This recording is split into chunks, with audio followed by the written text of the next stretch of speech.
ভাঙায় এখনো পর্যন্ত যা খবর, তৃণমূল ক্যান্ডিডেটকে অবজারভারের, পুলিশ অবজারভারের বাধা। দেখুন সেই ছবি, সুমন কাঞ্জিলাল তৃণমূল প্রার্থী, কেন বাধা, কি বৃত্তান্ত?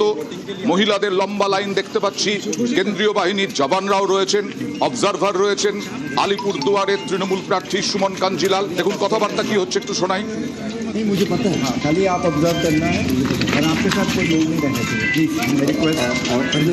नहीं रहेगा, नहीं तो आपके साथ 3-4 लोग थे ना अभी, फिर वो मेरा साथ आने से नहीं आप नहीं आना है, वो वोटर भी आपके साथ नहीं आना है। अच्छा मुझे एक इन्फॉर्म देना है, इतने सारे ईवीएम खराब होते जा रहा है, वो रिजॉल्व कर रहे हैं जी। देखिए वो टेक्निकल इश्यूज है, दे आर रिजॉल्विंग, वो इसके लिए सेपरेट टीम्स हैं, they are resolve, they will resolve, no problem.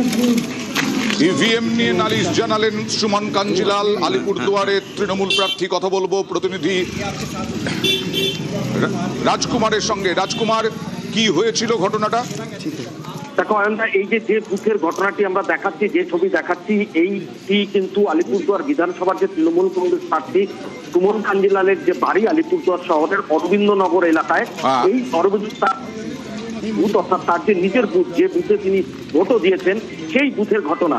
এখানে আজকে সকালবেলায় কিন্তু তৃণমূল কংগ্রেস প্রার্থী তার বাড়ি থেকে বেরিয়ে বুথের দিকে আসেন এবং স্বাভাবিকভাবেই প্রার্থী যখন আসছিলেন তখন প্রার্থীর সাথে 4-5 জন তার এলাকার লোকজন জড়ো হয়ে যায় এবং তিনি বুথে আসছিলেন। বুথের সামনেও কিন্তু প্রার্থীর সঙ্গে আরো 4-5 জন ছিল এবং এই খবর পাওয়ার মাত্রই কিন্তু ওখানে ঘটনাস্থলে পুলিশ পর্যবেক্ষক পৌঁছন এবং পুলিশ পর্যবেক্ষক তাকে পরিষ্কার বাধা দেন এবং বাধা দিয়ে বলেন যে আপনি বুথের 100 মিটারের মধ্যে এভাবে লোকজন নিয়ে থাকতে পারেন না, আপনাকে এখান থেকে সরে যেতে হবে, অথবা আপনার সাথে যারা লোকজন আছে তাদেরকে এখান থেকে সরিয়ে দিতে হবে।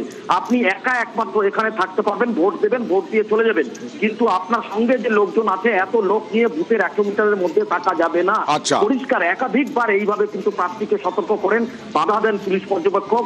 যদিও সুমন কাঞ্জিলাল কিন্তু বিভিন্ন বুথের যে ইভিএম খারাপ হয়েছে সেই অভিযোগ জানাতে যান, কিন্তু তখন পুলিশ পর্যবেক্ষক বলেন যে সেটার জন্য আলাদা উইংস আছে, আলাদা সেল আছে, এটা টেকনিক্যাল সমস্যা, সেই সমস্যা সমাধান করা হচ্ছে। কিন্তু প্রার্থী এবং পুলিশ পর্যবেক্ষক জানান যে আপনি কোনোভাবেই লোকজন নিয়ে এই বুথের মধ্যে থাকতে পারবেন না। যদিও পুলিশ পর্যবেক্ষকের সাথে সহযোগিতা করেছেন তৃণমূল কংগ্রেস প্রার্থী, কিন্তু